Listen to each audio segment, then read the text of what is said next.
Okay, in this video we're going to talk about the effective rate of interest. So this is interesting because the more often interest is compounded, the more chances we have to earn interest off of our interest, right?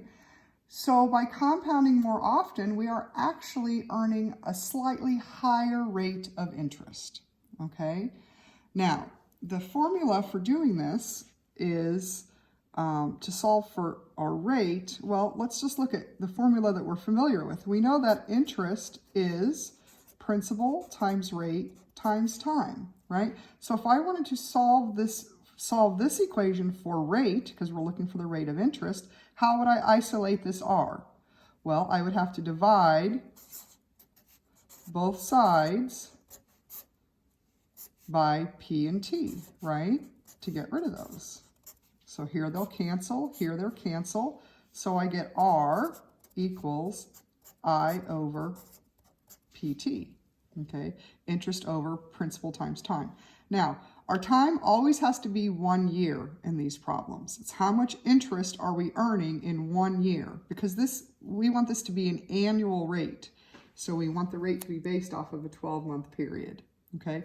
So this is always going to be the interest we earn in 1 year, and the time is always going to be 1, okay? So if we go back to our problem of $620 that we invested at 6% compounded quarterly for a year, let's see, what was our answer for that? Our answer was, and we just did it for 1 year, right? $658.07. So how much did we earn in interest? Well, first of all, if we started at $658.07 when we had only invested $620, that means we earned $38.07 in interest in the first year, okay? So we're going to take that 38.07, divide it by the principal that we invested, right? Interest over principal times time, which is always going to be 1, okay? So if I take the 38.07 and I divide that by the 620 that we invested, I get 0.0614,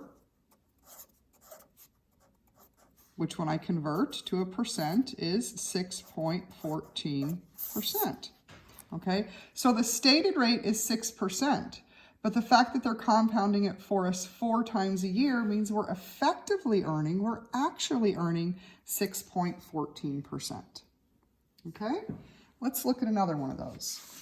So let's go back to that $525 that we invested at 7% compounded semi-annually for 2 years, right?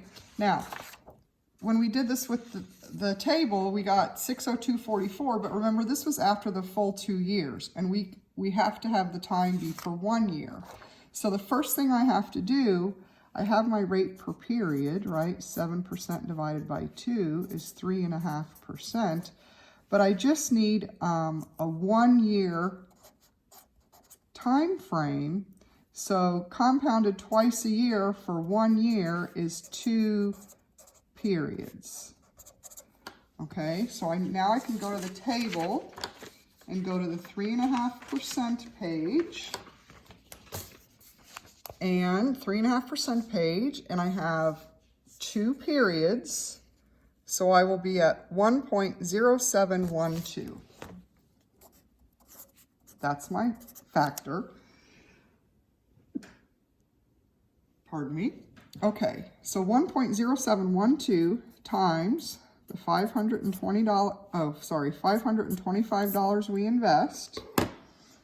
So 525 times 1.0712 means at the end of 1 year, we will have 562.38. But we only invested $525. So if I pull that back out, that means we earned $37.38 in interest in that first year, okay? So now if I want to solve for effective rate, I have to take my interest and plop it over the principal that I invested, right? So 37.38 is the interest I earned in the first year. $525 is what I invested.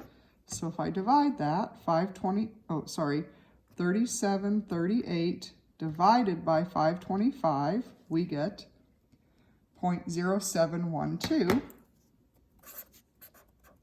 which when we convert to a percent is 7.12%, which you see is just a little bit higher than our stated rate of 7%, right?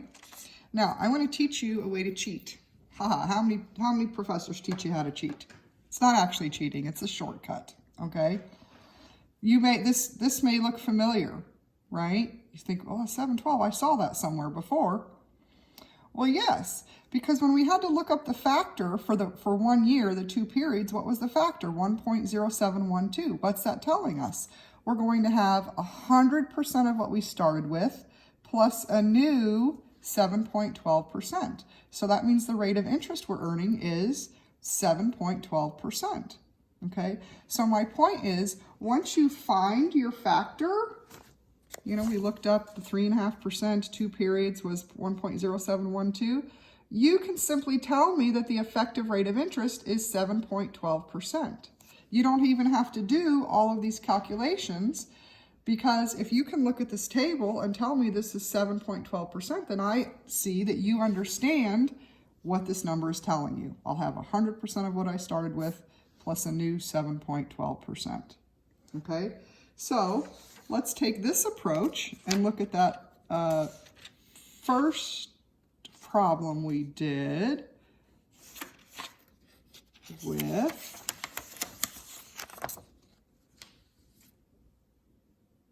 I don't know if it was the first problem, but that other problem we did with the $620 that we invested at 6% compounded quarterly for 1 year.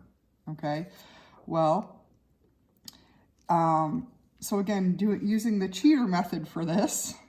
So remember, we always have to have only 1 year's worth of periods, okay?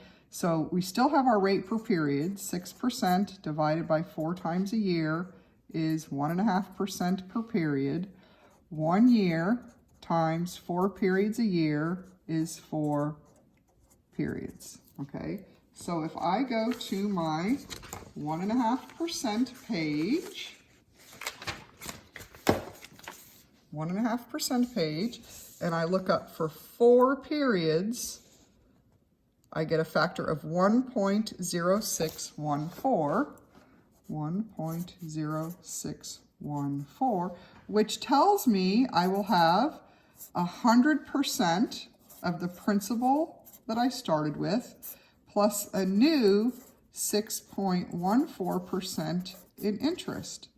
So my effective rate of interest, since they're compounding 4 times a year, I'm not actually just earning 6%, I'm effectively earning 6.14%. Okay? So that's the effective rate of interest.